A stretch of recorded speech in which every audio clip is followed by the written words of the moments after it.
Assalamualaikum warahmatullahi wabarakatuh. Perkenalkan, saya Dinda Seti Utami, anggota kelompok 3 dari tema judul pengelolaan wilayah pesisir dan pulau-pulau kecil di Indonesia. Perkenalkan kedua kelompok saya. Pertama, Galuh Fatah Surya Ilhami. Yang kedua, Rangga Rizky Pratama.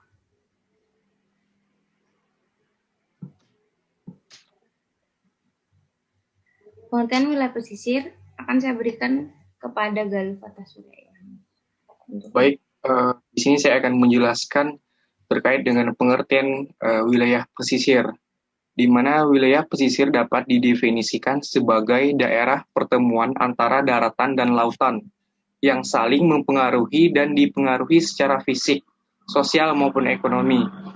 Karakteristik dari wilayah pesisir pun unik sebagai akibat dari proses interaksi dari kegiatan di darat dan di laut, seperti pasang surut, air laut, perembasan air asin, ataupun sifat-sifat laut lainnya yang ikut turut berpengaruh terhadap wilayah darat.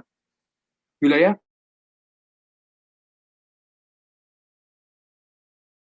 darat. Selanjutnya, foreshore atau tepi laut yang berhadapan langsung dengan laut, inshore, pantai dalam, dan offshore atau perairan lepas pantai. Selanjutnya, potensi sumber daya pesisir dan kelautan. Pesisir Indonesia dengan sebagian besar berada di perairan Indo-Pasifik yang menjadikan pusat keanekaragaman terumbu karang dunia dengan varietas lebih dari 400 spesies. Sumber daya hayati yang ada di Indonesia dapat dimanfaatkan untuk pengembangan bioteknologi kelautan.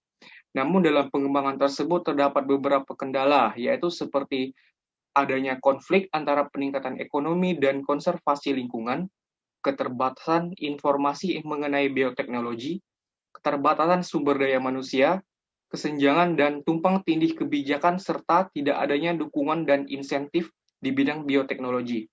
Selanjutnya,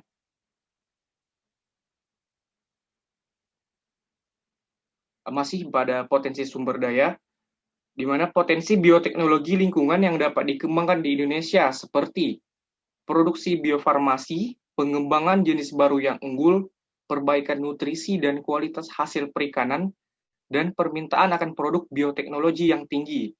Sedangkan pada industri dan jasa maritim yang ada seperti galangan atau pembuatan kapal dan dokyard, industri mesin, peralatan kapal, alat tangkap dan budidaya ikan, offshore engineering dan struktur, serta coastal engineering dan fiber optics.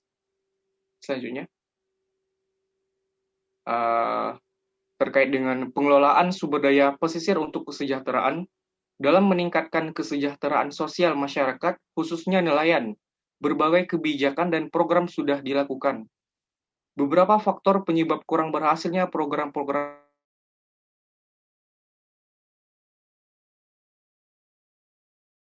masih bersifat sektoral, dan pendekatan yang dilakukan masih kurang partisipatif. Selanjutnya, secara keseluruhan, sinergi pengelolaan yang diharapkan dapat dijelaskan dalam poin-poin berikut.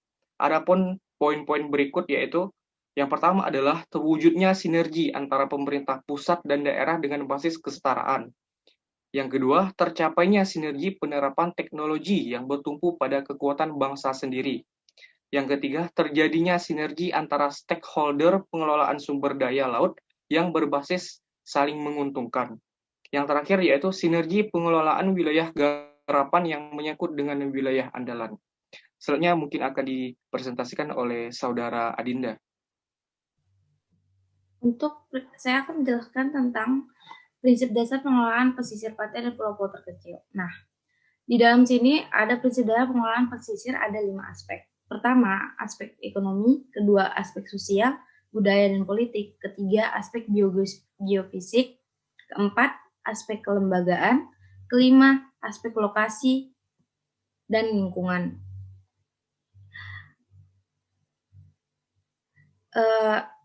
Dari aspek tersebut harus tetap menjadi acuan dalam pengelolaan pesisir tengah. Proses dinamis yang terus berjalan, peran kelembagaan penting untuk memastikan terlaksananya harmonisasi pengelolaan pesisir yang dapat diterima secara politis. Terdapat elemen dan proses dasar pengelolaan membutuhkan ada 9 elemen yang harus ada dalam pengelolaan tersebut prosesnya. Pertama itu proses berkelanjutan, keterpaduan, kepastian hukum, kemitraan, pemerataan, peran serta masyarakat, keterbukaan, serta konsistensi desentralisasi. Saya menjelaskan satu persatu. Pengertian itu yaitu pengelolaan wilayah pesisir terpadu yang bertujuan untuk memanfaatkan sumber daya pesisir dan kelautan demi meningkatkan taraf hidup masyarakat dan pembangunan nasional dengan tidak mengorbankan kebutuhan dan kepentingan generasi yang akan datang, sehingga tetap diperlukan pembatasan dan pemanfaatan sumber daya pesisir dan adanya kegiatan generasi sumber daya. Sedangkan keterpaduan yaitu mengintegrasikan antar stakeholders baik secara vertikal maupun horizontal, serta mengintegrasikan antara ekosistem dasar laut dengan mempertimbangkan perkembangan ilmu pengetahuan dan teknologi.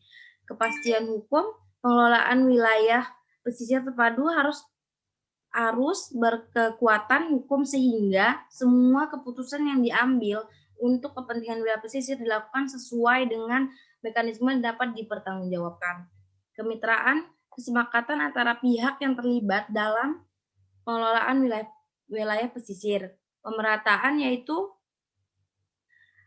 pemanfaatan sumber daya pesisir dan kelautan dapat dilakukan dan dirasakan semua pihak, terutama untuk masyarakat yang ada di pesisir pantai. Kelima, peran serta masyarakat.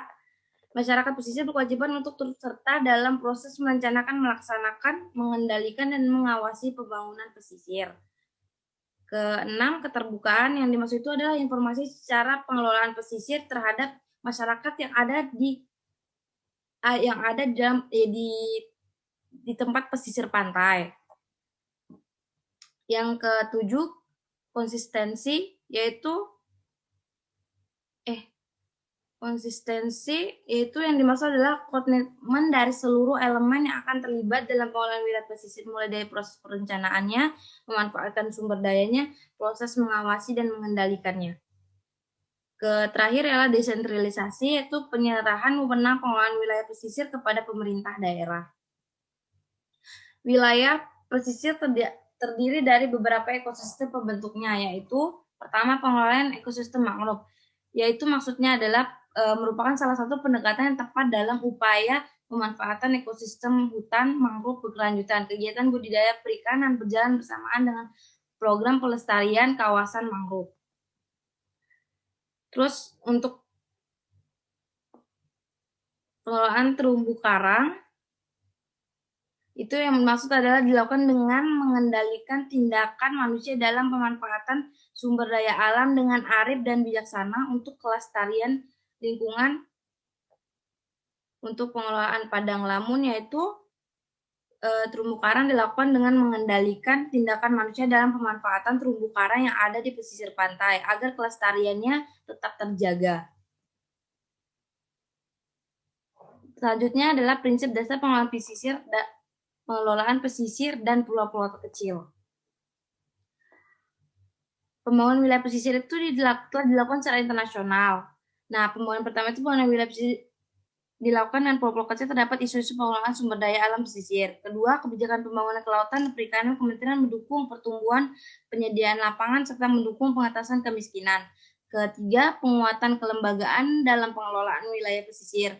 Keempat, mitigasi bencana dan adaptasi. Kelima, adanya pemberdayaan masyarakat di pesisir pantai. Terdapat 7 prinsip dasar perencanaan zonasi. Yang pertama itu mengenai kawasan pesisir yang harus tetap diketahui bagaimana perencanaan tempat di mana harus terjadinya kawasan itu harus diketahui di mana. Kedua, mengenali bentuk dan tipe wilayah pesisir. Ketiga, mengidentifikasikan potensi sumber daya wilayah pesisir. Keempat, mengidentifikasi kebutuhan kawasan konservasi dan pelindungan bencana. Kelima, mengenali karakter. Keenam, mengenali karakter sosial budaya, sosial ekonomi wilayah pesisir. Ketujuh, mengembangkan konsep zonasi. Untuk selanjutnya saya akan berikan kepada Rangga Rizky. Ya, selanjutnya akan saya jelaskan ya. Ini mengenai beberapa tujuan pemberdayaan masyarakat pesisir antara lain ya ini yang pertama menjamin kebutuhan dasar masyarakat pesisir. Yang kedua, sarana prasarana produksi tersedia dengan harga terjangkau dan berkualitas. Yang ketiga, meningkatkan peran serta masyarakat dalam pengelolaan pesisir baik secara individu maupun wadah kelembagaan. Dan yang terakhir, menciptakan kegiatan ekonomi produktif berbasis sumber daya lokal secara berkelanjutan dengan membandingkan kapasitas sumber daya. Selanjutnya.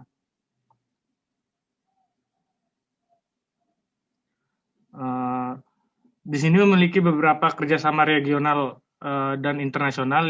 Yang dimaksud di sini adalah kerjasama antara negara dibutuhkan untuk menghadapi permasalahan global dengan berdampak lintas negara. Konsepsi pengelolaan lebih bersifat bioregion daripada administratif, sehingga dalam pengelolaan pesisir dibutuhkan kebijakan yang terintegrasi dan komprehensif. Selanjutnya. Otonomi daerah dalam pengelolaan